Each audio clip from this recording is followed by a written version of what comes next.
नमस्कार साथियों, एक बार फिर से आपका बहुत बहुत हार्दिक स्वागत हमारे ऑनलाइन कोर्स में। दोस्तों, हम हिंदी साहित्य पढ़ रहे हैं। जो आपका यूके ट्रिपल एससी के सिलेबस में हिंदी साहित्य इंगित किया गया है, उसकी क्लास आप पढ़ रहे हैं। और उसमें कबीरदास और बाबा तुलसीदास दो क्लास आप लोगों को मैं दे चुका हूं। आज की जो क्लास की हम चर्चा करने वाले, देखिए एक बार ध्यान देख लेना फिर से। हमारा विषय चल रहा है बेसिकली भक्ति काल, है ना। भक्ति काल के आपके सिलेबस में जो भी राइटर लिखे हुए हैं, जो भी लेखक लिखे हुए हैं, उनकी मैं चर्चा कर रहा हूं।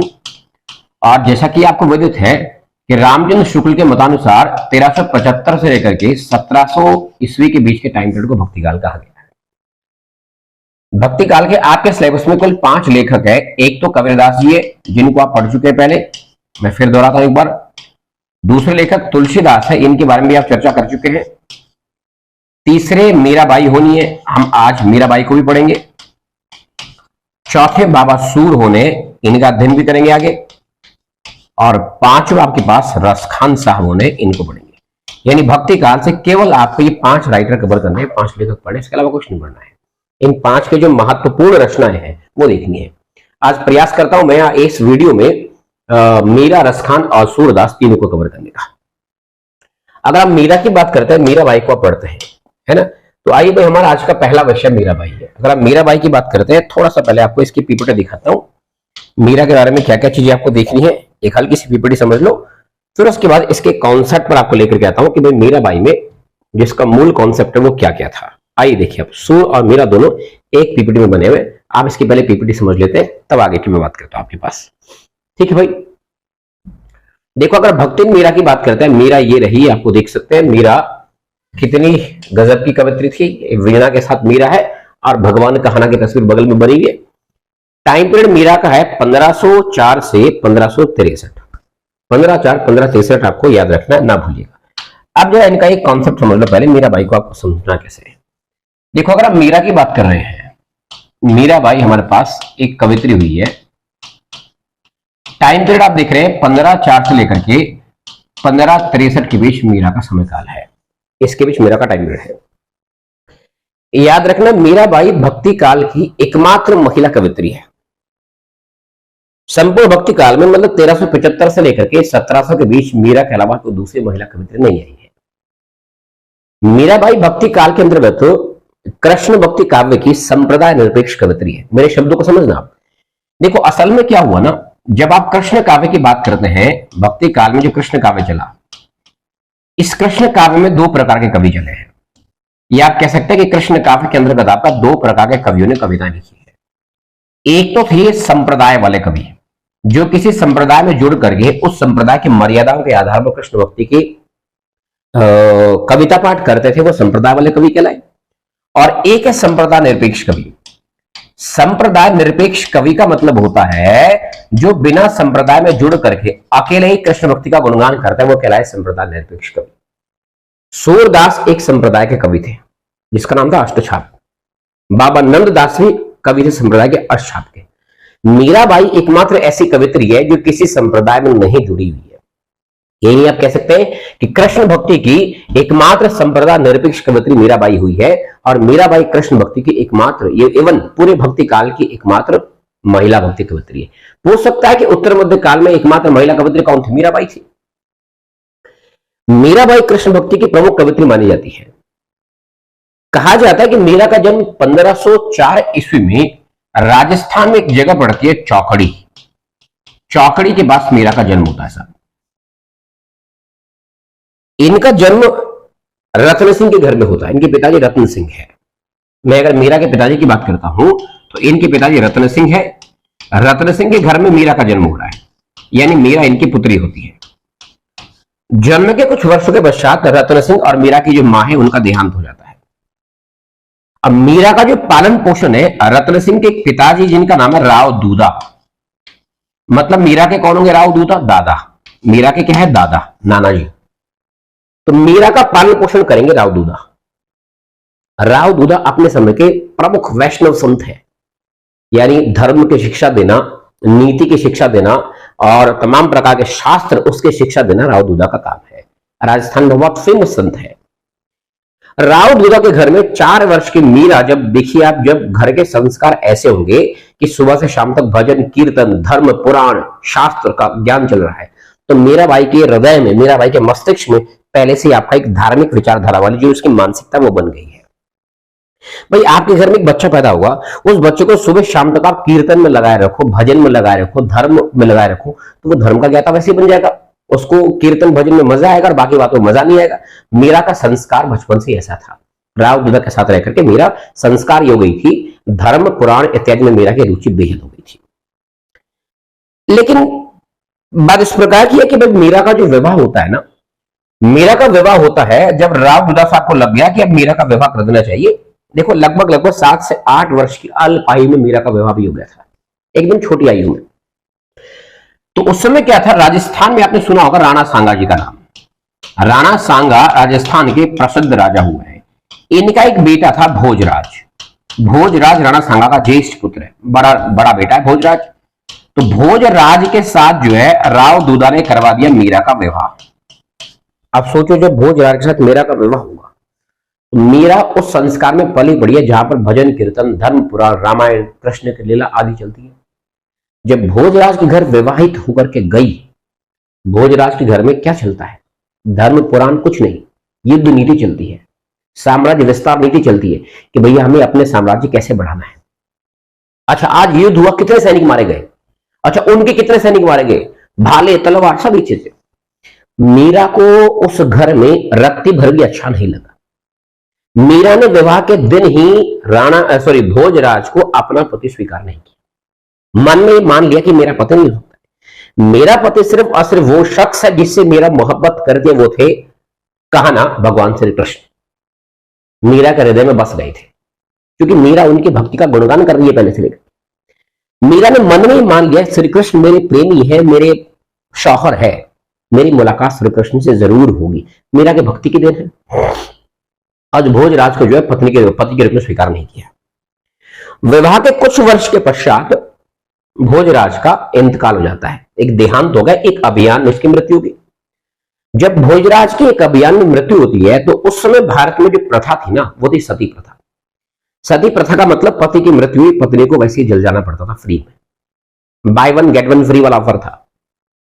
कहते हैं कि संपूर्ण भक्ति काल में सती प्रथा के चलते हुए भी मीरा ने सती प्रथा का उल्लंघन किया। यह सती प्रथा को समाप्त करने में मीरा की महत्वपूर्ण भूमिका मानी जाती है। भोजराज की मृत्यु हो गई तो वे दरबारी सब ने कहा कि मीरा को तो जिंदा जलना पड़ेगा। मीरा ने सीधा कह दिया कि ये जो मरा है ना, ये मेरा पति था ही नहीं, मैंने इसको पति माना ही नहीं है, मेरे पति तो वो है जो कभी मरने वाले है नहीं। इस सृष्टि के निर्माता भगवान श्री कृष्ण कहना गोकुलवासी वो मेरे पति है। लोगों ने कहा मीरा पागल हो गई है, इसका दिमाग घूम गया है, पति मर गया है, ज्यादा दुख हो गया है, इसलिए शायद बावरी हो गई है।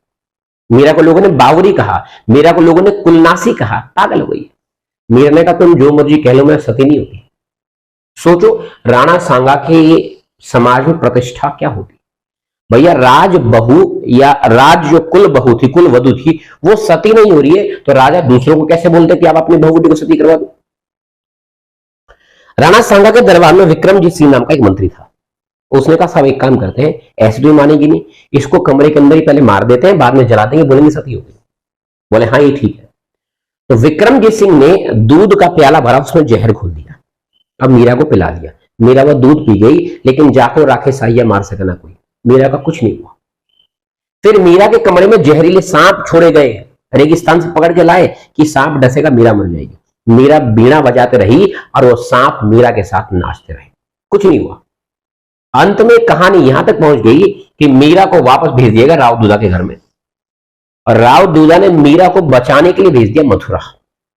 जब मीरा मथुरा गई, मथुरा में जाकर के एक संप्रदाय चल रहा था, जिस संप्रदाय क्या नाम आपके पास है, संत रैदास, एक कवि भक्ति काल के संत रैदास के संप्रदाय में शिक्षा ग्रहण करने के पश्चात मीराबाई ने अपना गुरु माना है संत रैदास को। अब समस्या क्या है, मीरा भक्ति काल की एक ऐसी कवित्री हुई है जिन्होंने सती प्रथा का अंत किया है। मीरा के कविता में राज परिवार के प्रति विद्रोह की भावना दिखाई देती है, इसलिए मीरा के काव्य को आप विद्रोह का काव्य बोलते हैं। मीरा के काव्य को विद्रोह का दस्तावेज बोलते हैं। मीरा को आप विरह के कवित्री बोलते हैं। इनके कविता में विरह दिखता है, इसलिए दिखता है कि अपने प्रेमी से मिल नहीं पाती। विरह का मतलब समझते हैं आप? विरह का मतलब होता है प्रेमी से मिलने का दुख, ना मिल पाने का दुख, उसको विरह बोलते हैं। तो मीरा श्री कृष्ण से मिल नहीं पाई इसलिए दुख है ना। मीरा को विरह की कवित्री बोलते हैं, मीरा को वेदना की कवित्री भी आप बोलते हैं। मीराबाई ने कुछ प्रमुख रचनाएं लिखी जो आपकी कविता में, आपकी परीक्षा में पूछी जा सकती है। कौन कौन सी है? आइए मैं सीधा आपको ले चलता हूँ पीपीटी पर, और आप एक पीपीटी के माध्यम से मीरा का पूरा अध्ययन कर लेंगे, क्योंकि बेसिकली मैंने पीपीटी इसी पर्पज से बना रखी है कि आप इसको सीख सको। भाई देखो, टाइम पीरियड है, जन्म चौकड़ी में हो रहा है, पिता रत्न सिंह है। अब यहां से मुख्य मुख्य जो आपके पॉइंट है वो मैं हाईलाइट कर रहा हूं, और उन हाईलाइट पॉइंट को सिर्फ आपको याद करना है। जो पॉइंट मैं ऐसे हाईलाइट करके आपको दूंगा, उन पॉइंट्स को जरा ध्यान से देखना और ध्यान से याद करना, ठीक है भाई। देखिए, पहला सवाल तो मैंने ये लिखा है कि भाई मीरा का जो पोषण है वो मेवाड़ के राजपूतों के घर में हुआ। राजपूत ही नहीं, मीरा को वैष्णव भक्ति के संस्कार पहले से मिल गए थे, लिखा है ना। 1516, डेट याद रखना, 1516 में मेवाड़ के राजा राणा सांगा के ज्येष्ठ पुत्र भोजराज के साथ मीरा का विवाह हुआ। कब हुआ? 1516.1। दुर्भाग्य से विवाह के 7 वर्ष के बाद भोजराज साहब की होगी मृत्यु, यानी मीरा क्या होगी? विधवा। जब मीरा विधवा हो गई तो मीरा को सती होना था, लेकिन सती नहीं हुई मीरा। तो आप मेरे को ध्यान रखना, पॉइंट याद रखना, मीराबाई कृष्ण काव्य की एकमात्र संप्रदाय निर्वेश कवित्री थी, पॉइंट ये भी याद रखना है। और मीराबाई जो है सती प्रथा का त्याग करने वाली भक्ति काल की एकमात्र कवित्री हुई है। दूसरी बात आपको इसमें याद क्या रखना है, मीराबाई ने अपने काव्य में सामाजिक अस्मिता को त्याग कर व्यक्तिगत अस्मिता को काव्य का विषय बनाया है। ये पॉइंट आ सकता है, मतलब मीरा ने समाज को नहीं लिखा है, समाज में क्या चल रहा है छोड़ो, मीरा ने व्यक्तिगत जीवन की घटनाओं को अपनी कविता का विषय बनाया। पूछ सकता है कि किस कवित्र ने सामाजिक अस्मिता का त्याग करके व्यक्तिगत अस्मिता को, व्यक्तिगत जीवन के विषयों को अपने काव्य का विषय बनाया? वो मीराबाई थी। लिखा ना, मीराबाई भक्तिकाल की एकमात्र ऐसी कवित्री है जिनके काव्य में प्रेम, भक्ति और विद्रोह तीनों दिखते हैं। प्रेम दिखता है श्री कृष्ण के प्रति, भक्ति दिखती है श्री कृष्ण के प्रति, विद्रोह दिखता है राज परिवार के प्रति। इसलिए मीरा के कविता को प्रेम, भक्ति और विद्रोह की त्रिवेणी भी कहा जाता है। मीरा के काव्य को भक्ति, प्रेम और विद्रोह की त्रिवेणी भी कहा जाता है। त्रिवेणी मतलब 3 वेणियों का समूह मीरा की कविता है, याद रखना है ना। साथ साथ में मीरा के काव्य को विद्रोह का दस्तावेज भी बोलते हैं। क्या बोलते हैं? विद्रोह का दस्तावेज बोलते हैं, ठीक है भाई। दूसरी खास बात क्या है भाई, मीरा का जो काव्य है, मीरा के काव्य की अगर आप बात करते हैं, मीरा के काव्य में दिखती है माधुर्य भक्ति भावना। देखो, मैंने कल भी बात की थी, माधुर्य भक्ति भावना का मतलब ऐसी भक्ति भावना जिस भक्ति भावना में साधक खुद को ईश्वर का प्रेमी या पति या पत्नी के रूप में परिकल्पित करता है, उसको बोलते हैं माधुर्य भक्ति भावना। और याद रखना, मीरा की भक्ति भावना कैसी है? माधुर्य। क्योंकि मीरा ईश्वर को अपना प्रेमी मान रही है भाई, लिख रही है ना, देखिए आप लिखा हुआ क्या लिखा है कि मैं तो गिरधर के घर जाऊं, गिरधर महारो साचो प्रीतम देखत रूप लुभाऊं, रेव पड़े तभी उठ जाऊं, भोर भय उठ जाऊं। मतलब मीरा ये कह रही है कि मेरा मन करता है कि मैं उठ करके श्री कृष्ण के घर जाऊं। मेरा लिख रही है ना कि मैं तो गिरधर के घर जाऊं, गिरधर महारो कि वो मेरे सच्चे प्रेमी है, उनका रूप मुझे लुभाता है। मेरा मन करता है जैसे शाम होती है मैं अपने घर से दौड़ करके कहाना के घर जाऊं और उनके साथ रात बिता करके सुबह वापस आऊं। ऐसा कौन सोचता है? एक प्रेमिका अपने प्रेमी के बारे में सोचती है। तो मीरा की ये जो पंक्ति है ना, इन पंक्तियों से ये सिद्ध हुआ कि मीरा की भक्ति भावना कैसी है? माधुर्य भक्ति भावना है। वो कृष्ण को अपना प्रेमी मान रही है, कृष्ण को अपना शौहर मान रही है, कृष्ण को अपना पति के रूप में मान रही है, इसलिए मीरा ऐसा लिख रही है। दूसरी बात, मीरा के काव्य में विरह भावना देखने को मिलती है। मतलब मीरा के काव्य को बोलते हैं विरह काव्य, और मीरा को बोलते हैं विरह की कवित्री। मीरा को क्या बोलते हैं? विरह की कवित्री बोलते हैं मीरा को। मीरा के काव्य को क्या बोलते हैं? विरह काव्य, और इनको क्या बोलेंगे? विरह की कवित्री। क्यों भैया? ये पंक्ति देखिए ना, विरह की कवित्री क्यों कहा गया है? ये पंक्ति देखो आप भैया, मीरा की कविता में जो विरह भावना है उसको बड़ा चढ़ा करके दिखाया गया। जैसे यहां लिखा है ना, होड़ी मैं तो दर्द दीवानी, मेरा दर्द न जाने कोई, घायल की गति घायल जाने और न जाने कोई। क्या लिखिए, मीरा ने लोगों को समझाया बार बार कि भैया मैं दर्द की दीवानी हूं, मेरा दर्द कोई नहीं समझ सकता है। घायल आदमी की गति वही जानता है जो खुद भी घायल है। इसका मतलब मीरा क्या कह रही है? जिसने खुद प्रेम किया होगा ना, वो समझता है प्रेम की वैल्यू। जिसको कभी जीवन में प्रेम हुआ ही नहीं है, जो प्रेम को जानता ही नहीं है, उसको क्या पता प्रेम में कितना दर्द होता है, कितना कष्ट होता है ना। इन पंक्तियों से पता लगा मीरा कितनी विरह में चीर है। समझ रहे? मीरा कितने दर्द में टूटी हुई है श्री कृष्ण से ना मिल पाने का मलाल। इसलिए मीरा कह रही है कि हो रही मैं तो दर्द दीवानी, मैं दर्द की दीवानी हूं, मुझे दर्द में बेहद अच्छा लगता है। मेरा दर्द न जाने कोई, मेरे दर्द को कोई समझने वाला नहीं है। घायल की गति घायल जाने और न जाने कोई। एक घायल व्यक्ति का दर्द क्या होता है वो ही जानता है जो खुद भी घायल हुआ है। जिसने कभी चोट ना खाई हो, जो कभी खुद घायल ना हुआ हो, उसको क्या पता कि घायल क्या होता है, उसे क्या पता कि दर्द क्या होता है। इसलिए कह रहे हैं इन पंक्तियों के आधार पर यह मालूम पड़ रहा है कि मीरा की जो भक्ति भावना कैसी थी, माधुर्य परंपरा की थी, है ना। इसके अलावा आपको ध्यान रखना है, देखिए भाई देखो मैंने कहा ना मीरा के काव्य में आपको मध्यकालीन नारी की दुर्दशा का वर्णन मिलता है। ये फैक्ट इंपॉर्टेंट पूछ सकता है कि किसकी कविता में मध्यकालीन नारी की दुर्दशा की व्यथा का वर्णन है। कि मध्यकाल का मतलब 1375 से 1700 के बीच में नारी की स्थिति क्या थी, वो मीरा के कविता में देखने को मिलता है। देखो सूर, तुलसी, कबीर इन्होंने नारी के बारे में बात नहीं की है। मीरा खुद नारी है और नारी की स्थिति क्या थी मध्यकाल में मीरा ने बखूबी बता रखा है ना। मीरा के काव्य की भाषा क्या है? राजस्थानी हिंदी। इस पॉइंट को तो नोट करके लिख लो, बार बार पूछा जाता है। ये लिखती है राजस्थानी हिंदी, मतलब मारवाड़ी, जयपुरी, मेवाती, मालवी।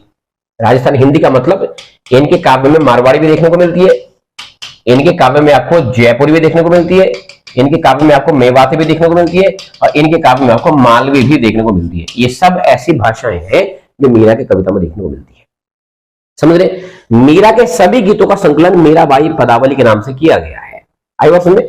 अब देखो मीरा की प्रमुख रचनाएं कौन कौन सी है जो आपको याद करनी है। इसके अलावा एक भी रचना याद मत करना, इतनी लेकिन याद करना। देखो पहला नरसिंह जी का मायरा, दूसरा गीत गोविंद टीका, तीसरा राग गोविंद, चौथा राग सोरठा के पद, पांचवा मीरा के गरीब और अगला हुंडी।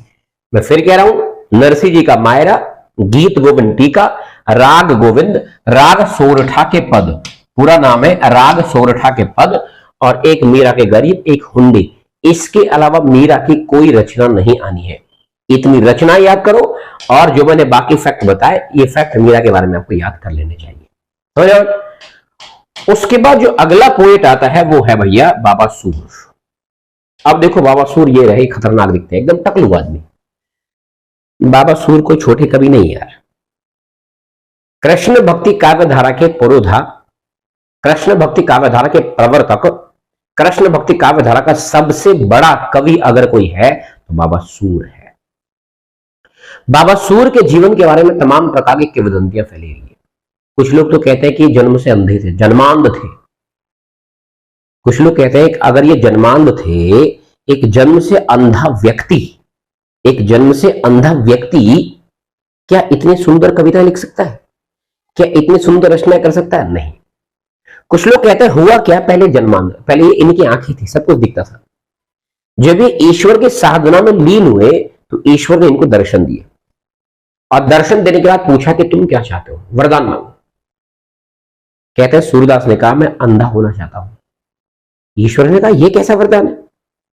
सूरदास ने कहा प्रभु मैं इन आंखों से देख करके, पापी संसार को देख करके पक चुका हूं, थक चुका हूं। मेरी आंखों में आप बस गए, मैं चाहता हूं इसके बाद मैं अंधा हो जाऊं ताकि मेरी आंखों में आपकी तस्वीर हमेशा के लिए बनी रहे।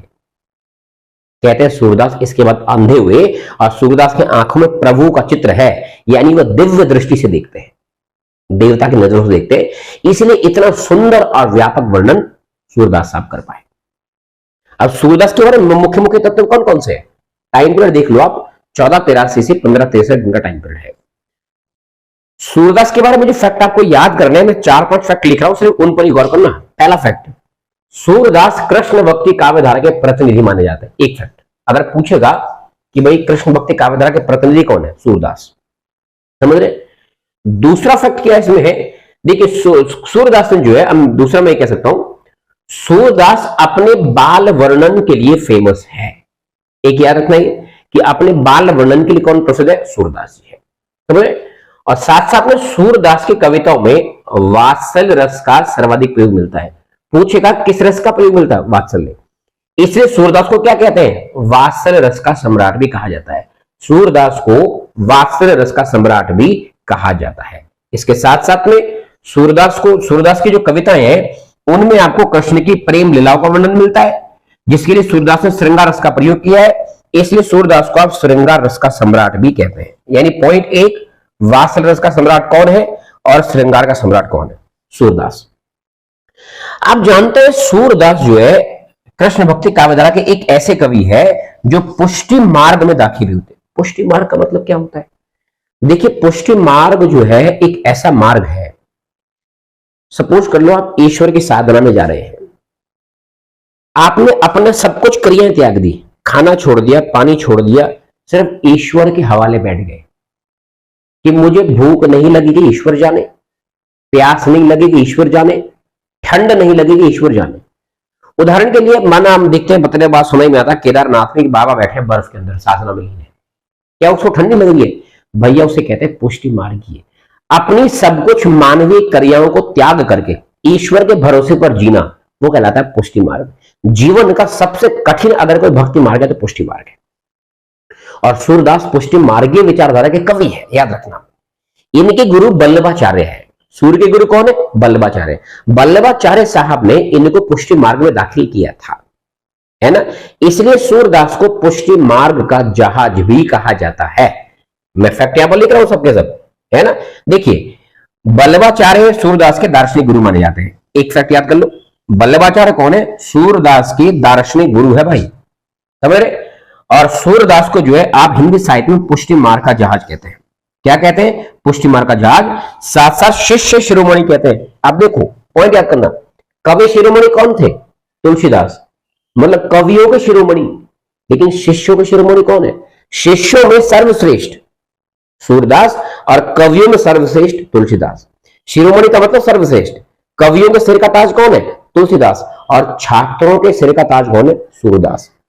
इसलिए कहते हैं ना, छात्र बनो, सूर्य के जैसा बनो। गुरु ने जो कहा उस पर अमल किया, इसलिए सफल है। आई बात समझ में, है ना। तो इनको क्या बोलते हैं आप? शिष्य शिरोमणि इनको कहते हैं। इनको याद रखना। आप देखो, वात्सल्य सम्राट, श्रृंगार सम्राट और साथ साथ में पुष्टि मार्ग का जहाज और शिष्य शिरोमणि। इसके अलावा इनको आप ब्रज भाषा का सम्राट भी कहते हैं। ब्रज भाषा का सम्राट कौन है? बाबा सूरदास है, क्योंकि ब्रज भाषा के सर्वश्रेष्ठ कवि सूरदास साहब माने जाते हैं, है ना। अब इनकी प्रमुख रचनाएं जो है ना, कौन कौन से, यहां देख लो आप, जो आपको याद करनी है। सूरदास में भाई एक तो रखो साहित्य लहरी याद, 101% परीक्षा में पूछी जाती है।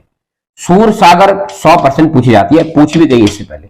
व्याहलो चांस कम है, नल दमयंती के चांस कम है। सूर सरावली को तो आप नोट करके लिख लो, मैं कह रहा हूं 101% लिख रहा हूं, ये तो पूछा ही जाता है। और भ्रमर गीत भी कई बार पूछ। तीन तो याद करनी है, एक साहित्य लहरी, एक सूर सागर, एक सूर सरावली। व्याहलो और नल दमयंती पढ़ लेना। और भ्रमर गीत जो ये लिखा ना, भ्रमर गीत, ये क्या है? दरअसल भ्रमर गीत एक परंपरा है। मैं आपको बता चलूं पहले, अगर आप सूरदास के भ्रमर गीत की बात कर रहे हैं, सुन लो, उसके लिए मैं एक पेज निकालता हूं अलग से, आपको बताता हूं।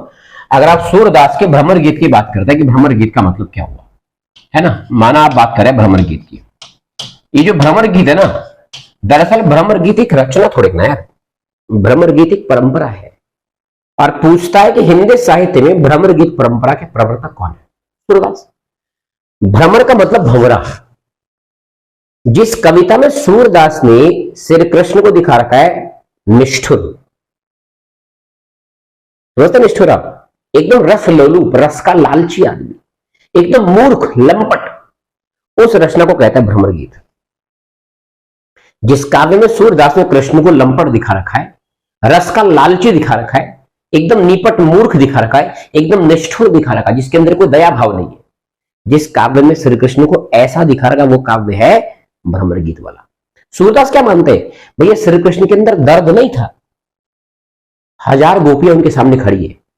जैसा एक होता है ना भंवरा, भंवरा क्या करता है, माना यहाँ पर एक फूल है, उस फूल पर बैठेगा, उस फूल का रस पहले चूस लेगा, फिर दूसरे फूल पर जाएगा, उसको पी लेगा, तीसरे फूल पर जाएगा, पूरे बगिया के फूलों को जूठा कर देता है। श्री कृष्ण उस भंवरे के समान थे। पहले इस गोपी से प्रेम किया, इसका आस्वादन किया, इसको छोड़ दिया, फिर दूसरे गोपी के पास वहां पर लिपट गए, इसको पी लिया, इसको भी किनारे कर दिया, फिर तीसरे गोपी का आस्वादन किया। ऐसे हजारों गोपी से कृष्ण प्रेम कर रहे हैं। सूरदास कह रहे हैं कृष्ण निष्ठुर थे, उनके अंदर दया नहीं थी। अरे भाई, प्रेमी तो एक प्रेमिका से प्रेम करेगा, उससे शादी कर लेगा, खत्म काम। लेकिन कृष्ण तो आपका भंवरे के समान, जैसे एक भंवरा हजारों फूलों का रसवादन करता है ना, वैसे कृष्ण ने हजारों गोपियों का रसवादन किया है। इसलिए कृष्ण एक निष्ठुर प्रेमी थे। जिस काव्य में ऐसा वर्णन किया है उसे कहते हैं भ्रमर गीत, और भ्रमर गीत परंपरा के जनक सूरदास है। और हिंदी में कुल 6 भ्रमर गीत लिखे गए हैं। एक सूरदास लिखते हैं, एक नंददास लिखते हैं, एक नारायण साहब लिखते हैं, एक हरियूत साहब लिखते हैं। ऐसे 6 भ्रमर गीत हिंदी में कुल लिखे गए। लेकिन आपके सिलेबस में सिर्फ ये भ्रमर गीत है कि इस भ्रमर गीत परंपरा के प्रवर्तक कौन है, तो बाबा सूर इसके प्रवर्तक माने जा रहे हैं। ठीक है ना। अच्छा, इसके अलावा अगर माना आप रसखान साहब की बात करते हैं, रसखान जी को देखते हैं। अगर रसखान जी का यहाँ पर कोई पीपीटी पड़ा होगा तो मैं रसखान को भी यहीं पर कवर कर देता हूं। मेरे ख्याल से होना चाहिए रसखान साहब का पीपीटी पड़ा हुआ। रसखान भक्ति काल के एक अंतिम पोएट है जो आपके सिलेबस में है। और मैं बता दूं रसखान में से क्या क्या चीजें आपके सिलेबस के लिए उपयोगी है, जो चीज आपको पढ़नी जरूरी है, उसको मैं दिखाते चलता हूं कि रसखान साहब से आप क्या क्या पढ़ें। मैं चाह रहा हूं कि रसखान को भी आप यहीं कवर कर ले, अगले वाले पे ना जाना पड़े, इसलिए रसखान जी को मैं इसे में आपको बतलाता हूं फटाफट से। आइए रसखान को भी देख लेते हैं, कहीं ना कहीं तो रसखान ही बने होंगे।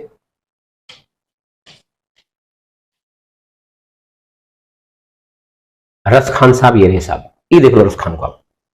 ठीक है, देखो जो रसखान जी है ना, पीपीटी आपको साफ दिख रही होगी। रसखान भक्ति काल के इतिहास में जितने भी मुसलमान कवि हुए हैं उन सब में सर्वश्रेष्ठ कवि माने जाते हैं रसखान। सबसे उत्तम कवि रसखान है भक्ति काल के कवि में, सभी कवि में। अगर पूछेगा कि मुस्लिम कवि में सर्वश्रेष्ठ कौन, रसखान। टाइम पीरियड देख सकते हैं 1533 से 1618 के बीच रसखान का टाइम पीरियड है। ये भक्ति काल के एकमात्र ऐसे कवि हुए हैं, अगर मैं रसखान साहब की बात करता हूं, ये भक्ति काल के एकमात्र ऐसे कवि है जो सगुण और निर्गुण दोनों को मानते हैं। देखो जैसे आपके पास सूरदास है, वो मानते सिर्फ सगुण विचारधारा को। भक्ति काल में गोस्वामी तुलसीदास सगुण कवि, निर्गुण। रसखान एकमात्र ऐसे कवि जो निर्गुण और सगुण दोनों को मानते। तो पूछा जा सकता है, लिखा है ना, ये भक्ति काल के एकमात्र ऐसे कवि है जो निर्गुण और सगुण दोनों को स्वीकार करते हैं। इसका मतलब रसखान को सगुण और निर्गुण के बीच का सेतु कहा जाता है। अगर प्रश्न आ गया कि सगुण और निर्गुण विचारधारा के बीच का पुल कौन है, सेतु कौन है, उत्तर क्या होगा, रसखान। मैं लिख दे रहा हूं, ये जो व्यक्ति है ना, ये निर्गुण प्लस सगुण, सगुण का सेतु बोलते हैं इनको। सेतु मतलब पुल, ये दोनों धारा को जोड़ने का काम करते हैं रसखान साहब। दूसरी बात मैंने कहा कि मुस्लिम कवियों में सर्वश्रेष्ठ माने जाते हैं। इन्हें भक्ति काल के साथ साथ रीति काल की रीतिबद्ध काव्यधारा का कवि माना जाता है। भक्ति काल के कवि तो है ही, लेकिन भक्ति काल के साथ साथ इनकी गणना रीति काल में भी होती है। ऐसा पूछा जा सकता है कि इनमें से कौन कवि ऐसा है जिसका महत्व भक्ति काल के साथ साथ रीति काल में भी है, तो रसखान है। इसलिए इस फैक्ट को भी आपको याद रखना चाहिए, महत्वपूर्ण। दूसरी बात, जो रसखान साहब थे ना, इनका मूल नाम बेसिकली सैयद इब्राहिम था। यानी सैयद इब्राहिम के नाम से ये काम करते हैं अपने दैनिक जीवन में, लेकिन साहित्य के क्षेत्र में इनका नाम रसखान है। रसखान क्यों? रसखान इसलिए इनके कविता में तमाम प्रकार के रसों का प्रयोग मिलता है। भक्ति रस का, श्रृंगार रस का, वात्सल्य रस का और करुण रस का, जितने 9 प्रकार का रस सबका इस्तेमाल मिलता है। इसलिए इनको रसों के खान कहा जाता है, तब इनका नाम रसखान है। मूल नाम क्या है? सैयद इब्राहिम, बार बार पूछा जाता है ना। इनके काव्य में सवैया शैली का मिलता है सर्वाधिक प्रयोग। एक फैक्ट याद कर लो कि किसके कविता में सवैया शैली का सर्वाधिक प्रयोग मिलता है? बाबा रसखान की। और ये पॉइंट मैंने पहले बता दिया है, एकमात्र ऐसे कवि है जो सरगुण और निगुण दोनों भाषाओं को इन मानते हैं। अकबर के समकालीन है भैया ये व्यक्ति, याद रखना। अकबर के समकालीन रसखान साहब है और ब्रज भाषा इनकी काव्य की भाषा है। ये भी लिखते हैं ब्रज भाषा। इस पॉइंट को आप याद कर सकते हैं। रही बात रचनाओं की, तो मैं यहां लिख दे रहा हूं मुख्य रचनाएं। देखो मुख्य रचनाओं में आपको याद क्या करना है, आपके काम की एक प्रेम वाटिका जिसको प्रेम वर्तिका भी कहा जाता है, एक सुजान रसखान और एक गणिका गंधर्व। मेरा मानना है सिर्फ आपको 3 पढ़नी चाहिए, बाकी मेरे कहने पर छोड़ दो, बाकी रचनाओं को मत पढ़ना, गारंटी सवाल नहीं आएगा। एक प्रेम वाटिका या प्रेम वर्तिका रट लो रसखान की, एक सुजान रसखान और एक गणिका गंधर्व। गणिका गंधर्व, अगर आपको 3 रचना याद है मैं यहां लिख दे रहा हूं। एक आपका प्रेम वाटिका, इसको प्रेम वर्तिका भी कहते हैं, दोनों का एक ही मतलब है। आप प्रेम वर्तिका कहो या प्रेम वाटिका कहो, एक ही मतलब है। और दूसरा सुजान रसखान, एक आपको सुजान रसखान याद करनी है और तीसरा गणिका गंधर्व। इन 3 के अलावा आपको चौथी रचना नहीं पढ़नी है तो नहीं पढ़नी है, खत्म काम। अच्छा, अब थोड़ा इनके बारे में अगर डिटेल आपको जाननी है तो ये रहा, हालांकि इतना डिटेल में सवाल नहीं पूछेगा। अगर मानो पूछेगा, बाय द वे पूछ लिया, तो जो सुजान रसखान है ना, ये इनकी ऐसी रचना है जो सर्वाधिक प्रसिद्ध है वर्तमान में रसखान में। इसमें लिखे गए 181 सवैये। सवैया क्या है? सवैया एक छंद का नाम है। जब आप छंद पढ़ते हैं ना, तो सवैया एक मात्रिक छंद है ना। तो अगर पूछेगा कि 181 सवैये किसमें लिखे गए हैं? सुजान रसखान में। और 17 इसमें कवित है और 12 इसमें दोहे है, 4 सोरठ है। पूछ सकता है कि सुजान रसखान कितने छंदों का संकलन है? 181 सवैये और 17 कवित, 12 दोहे और 4 सोरठ है। ये अब हो सकता है लास्ट में पूछ ले कि 12 दोहे और 4 सोरठ किस रचना का अंग है? सुजान रसखान का अंग है। इसके अलावा अगर आपको प्रेम वर्तिका को देखना है, तो प्रेम वर्तिका में मुझे ये लगता है कि बस एक पॉइंट याद रखना, सिर्फ और सिर्फ ये इनकी कैसी रचना है जिसमें राधा और कृष्ण को माली और मालिन के रूप में दिखा रखा है। ये फैक्ट बहुत इंपॉर्टेंट पूछ सकता है कि रसखान की किस रचना में राधा को मालिन और कृष्ण को माली बता रखा है। माली मतलब वो होता है ना फूलों की सिंचाई करने वाला, राधा माली, माली की घरवाली। आहा, मतलब पति पत्नी के रूप में माली और मालिन के रूप में कान्हा और राधा को दिखा रखा। किसमें? प्रेम वर्तिका में। ये मात्र 53 दोहों का संकलन है। तो ये फैक्ट याद रखना कि माली और मालिन के रूप में रसखान ने राधा कृष्ण को किस कविता में दिखा रखा है? प्रेम वर्तिका। इस पॉइंट को भी आपको याद करना चाहिए, ठीक है। इसके अलावा बाकी सब चीजें आप रसखान की छोड़ सकते हैं, इतना याद करना। बाकी कोई रचना आपको याद नहीं करनी है। प्रेम वर्तिका, सुजान रसखान, गणिका गंधर्व, इतनी बातें आपको रसखान से पढ़नी है। इस प्रकार से भक्ति काल के जो पोएट थे वो हो जाते खत्म, ठीक है जी। और अब जो मैं कल से आरंभ करूंगा वो होगा भक्ति काल के आगे का फेज। रीति काल से आपके सिलेबस में कोई कवि नहीं है। केशवदास नहीं है, बिहारी नहीं है, ग्वाल नहीं है, चिंतामणि नहीं है, मदिराम नहीं है, भूषण नहीं है, घनानंद नहीं है। ये सब नहीं पढ़ना है, सीधा जंप करेंगे आधुनिक काल में। आधुनिक काल में आपके सिलेबस में बहुत पोएट है। जयशंकर प्रसाद आपके सिलेबस में है, महादेवी वर्मा आपके सिलेबस में, सुमित्रा नंदन पंत है, सूर्यकांत त्रिपाठी निराला है, और कवियों के कवि खतरनाक एकदम जबरदस्त प्रकार के जो कवि होंगे, क्या नाम है आपके पास, मुक्तिबोध, वो आपके सिलेबस में है ना। माखनलाल आपके सिलेबस में, और बेताज बादशाह कहे जाने वाले उपन्यासों के मुंशी प्रेमचंद, वो तो खैर है ही, उनको पढ़ना है। तो इसके आगे के वीडियो में हम आधुनिक काल में कवि शुरू करेंगे, यानी कल जयशंकर प्रसाद की बात करेंगे। और आज के लिए इतना काफी है, धन्यवाद।